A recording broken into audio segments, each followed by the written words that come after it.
Hebrews chapter 10 reminds us that animal sacrifices could never truly remove sin, but by Jesus' one perfect sacrifice on the cross, sin can be removed once and for all, verses 10 to 14. So his offering is complete, it's unrepeatable, and it's perfect, according to Hebrews 10.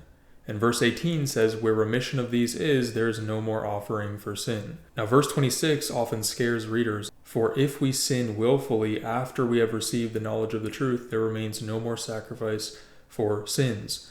Now some think this verse threatens believers with the loss of salvation, but this verse is actually not a punishment.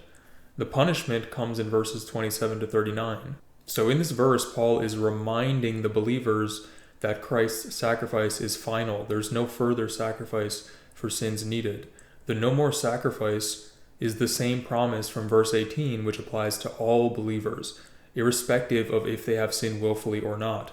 All sins are already forgiven. If no more sacrifice applies to all believers forgiven of sins, even the most faithful ones, it cannot be a negative thing in this verse. Even those who stumble remain secure because the once and for all sacrifice of Christ has perfected them forever, verse 14. So Paul is saying that if you sin willfully, referring to apostasy, more specifically, you don't need another offering for sin. Christ already paid once and for all for sin.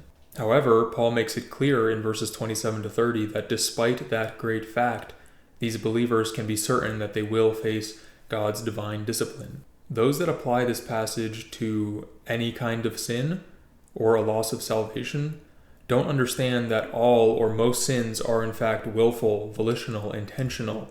To suggest otherwise is delusional. Who made you sin? Hence, Paul is more specifically here talking about apostasy, drawing back, verse 38. Even if we applied this to any sinful activity, willful sin is not some drastically different category from sins we commit every day. By this logic, once someone sins, they cannot get saved again, but that's not Paul's point here. And stay tuned for part 2, where I cover the punishment for this sin described in verses 27 to 30.